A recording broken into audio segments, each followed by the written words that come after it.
Hey guys, உனக்கு என்னப்பா குழந்தைய ஸ்கூல் சேர்த்தாச்சு, இனிமேல் ஜாலி தான், ஃப்ரீயாக சாப்பிட்டுட்டு தூங்க போகிற அப்படின்னு குறை பேசுகிற உலகத்தை தான் பார்த்துருப்போம். குழந்தை ஸ்கூல் போக ஆரம்பித்து ஒரு வாரம் சாப்பிட மாட்டேங்குது, தூங்க மாட்டேங்குது, ஸ்கூல் வேணான்னு அடம் பிடிக்குதுன்னு சொல்லி இந்த மாதிரி நிறைய விஷயங்கள் பார்த்துருப்போம். ஆனால் குழந்தை ஸ்கூல் போக ஆரம்பித்து ஒரு வாரம் ஒரு அம்மாவோட மனக்குமுறல் எப்படி இருக்குன்னு யாராச்சும் பேசியிருக்கோமா? நான் என்ன ஃபீல் பண்ணேன்னு ஷேர் பண்ணணும்னு நினைக்கிறேன். குழந்தைக்கு ஒரு வாரத்துக்கு முன்னாடியே அட்மிஷன் போட்டு வந்தாச்சு. அந்த ஒரு வாரம் நான் நைட்டெல்லாம் தூங்கவே இல்லை. ஒரு அம்மாவா 10 மாதம் என் வயிற்றுக்குள்ளே என் குழந்தை ஒட்டிக்கிட்டே இருந்துச்சு என்னோட. அதுக்கப்புறம் ஃபீடிங்குன்ற பேரில் 1.5 வருஷம் என் கூடவே ஒட்டிக்கிட்டு இருந்துச்சு. அதுக்கப்புறம் மடியில் தூங்க ஆரம்பித்தாங்க. அதுக்கப்புறம் பெட்டுக்கு தூங்க ஆரம்பித்தாங்க. இப்படியே இடைவெளிகள் ஜாஸ்தியாகுமே தவிர இதுக்கு மேலே இந்த இடைவெளி குறைய போகிறதில்ல.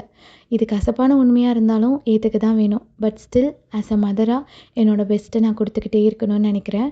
ஃபஸ்ட்டு டேலேருந்தே அவருக்கு பேலன்ஸ்டு பிளேட்டாக கொடுக்கணுன்னு ப்ரீ பிளான்டாக என்னால் முடிஞ்ச வரைக்கும் அவருக்கு ஹெல்த்தியாக கொடுக்கணுன்னு ஒவ்வொன்றும் வீட்டிலேயே பிளான் பண்ணி செஞ்சு பேக் பண்ணி கொடுக்க ஆரம்பித்தாச்சு. இதில் கொஞ்சம் பேர் வந்து ஏன் இவ்வளோ சீக்கிரமாக ஸ்கூல் சேர்த்திட்ட, குழந்தை ரொம்ப மென்டலி அஃபெக்ட் ஆயிடுவார், ரொம்ப கஷ்டப்படுவார் அப்படின்னு சொல்லி கொஞ்சம் பேர் வந்து கிளப்பி விட்டு போயிடுவாங்க. அதனாலேயே குழந்தை நம்மளை பார்த்து ஸ்கூலில் அழுதுகிட்டே போகிறப்ப தப்பு பண்ணிட்டோமோ, ரொம்ப குழந்தைய சீக்கிரம் சேர்த்தி அவனை கொடுமைப்படுத்துகிறோமோ அப்படின்னு சொல்லி மனசுக்குள்ளே குமுறிக்கிட்டே இருக்கும்.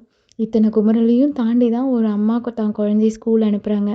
ஆனால் குறை பேசுகிற உலகம் பேசிக்கிட்டே தான் இருக்கும்.